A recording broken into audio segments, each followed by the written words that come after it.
सभी को नमस्ते। तो आज का क्लास जो है उसे टाइम सेल पर होने वाला है कि एक्सटेंशन क्या है, इसका आयुर्वेदिक इलाज क्या है। तो इस विषय पर हम लोग आज चर्चा करेंगे। अगर आप इस चैनल पर नए हैं तो सब्सक्राइब जरूर कर ले। तो चलिए अपने टॉपिक की ओर चलते हैं। स्टेम सेल क्या है पहले हम ये जानेंगे। स्टेम सेल शरीर की अविभेदित कोशिकाएं होती हैं जिनमें दो महत्वपूर्ण गुण होते हैं, आत्मनवीकरण यानी कि सेल्फ रिन्यूअल और विभेदन यानी कि differentiation.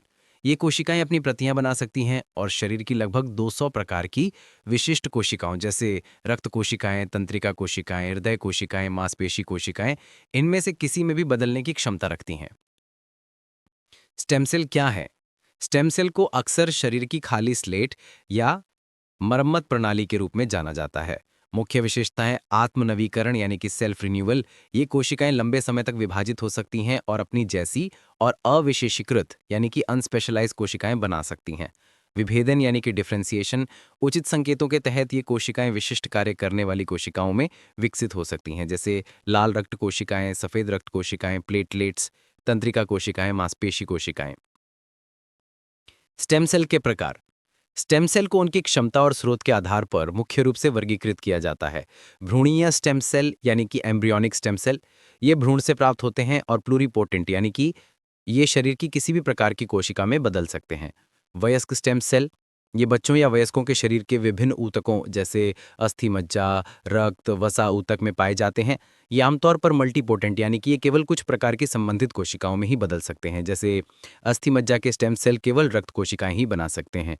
Induce pluripotent stem cell, ये वयस्क कोशिकाओं को प्रयोगशाला में आनुवंशिक रूप से परिवर्तित करके बनाए जाते हैं ताकि ये भ्रूणीय स्टेम सेल की तरह प्लूरिपोटेंट बन सके। आधुनिक मेडिकल में महत्व।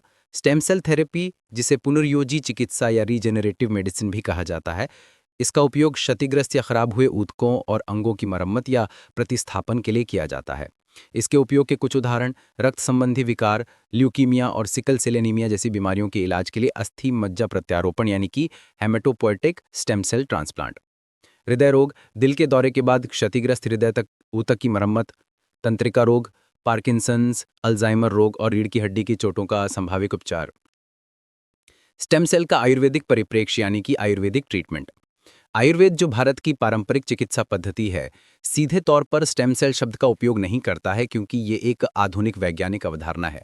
हालांकि आयुर्वेद में शरीर की पुनर्योजी यानी कि रीजेनरेटिव और मरम्मत करने की जन्मजात क्षमता को कई सिद्धांतों के माध्यम से पहचाना गया है जो आधुनिक स्टेम सेल जीव विज्ञान के अनुरूप हैं। पुनर्योजनी क्षमता का आयुर्वेदिक आधार। आयुर्वेद के अनुसार शरीर की 7 मूलभूत ऊतकों यानी कि सप्त धातु से बना है। रस यानी कि प्लाज्मा, रक्त यानी कि रक्त कोशिकाएं, मांस यानी कि मांसपेशी, मेद यानी कि वसा, अस्थि यानी कि हड्डी, मज्जा यानी कि अस्थि मज्जा या तंत्रिका ऊतक और शुक्र यानी कि प्रजनन सार। धातु पोषण न्याय। आयुर्वेद के अनुसार एक धातु अपने से पहले वाली धातु से पोषण प्राप्त करती है। ये प्रक्रिया कोशिकाओं के विभेदीकरण यानी कि डिफरेंशिएशन और नए ऊतकों के निर्माण के आधुनिक विचार के समान है। उदाहरण के लिए रस धातु यानी कि प्लाज्मा और लसिका, जो हेमेटोपोएटिक स्टेम सेल के समान काम करता है, रक्त धातु को पोषण देता है। ओजस, ओजस को शरीर की जीवन शक्ति, प्रतिरक्षा और दीर्घायु का सार माना जाता है। ये ऊतक पोषण और कोशिकीय नवीकरण में महत्वपूर्ण भूमिका निभाता है। ओजस की वृद्धि और संतुलन अप्रत्यक्ष रूप से स्टेम सेल की सक्रियता और स्वास्थ्य का समर्थन करती है। रसायन चिकित्सा। रसायन चिकित्सा का मुख्य लक्ष्य स्वास्थ्य को बढ़ावा देना, रोगों को रोकना और दीर्घायु बढ़ाना है। इसे पुनर्योजी चिकित्सा के आयुर्वेदिक समकक्ष दिखा जाता है क्योंकि ये सेल्युलर दीर्घायु और ऊतक मरम्मत को बढ़ाती है। रसायन औषधियां विशेष रूप से धातुओं को पोषित करने और विशिष्ट ऊतकों के पुनर्जीवन को प्रोत्साहित करने के लिए जानी जाती हैं। पुनर्जीवन को बढ़ावा देने वाली आयुर्वेदिक रणनीतियां। आयुर्वेदिक उपचार सीधे तौर पर स्टेम सेल का प्रत्यारोपण नहीं करते हैं, बल्कि प्राकृतिक तरीके से शरीर की आंतरिक पुनर्जीवी शक्ति को बढ़ाते हैं। रसायन जड़ी बूटियां।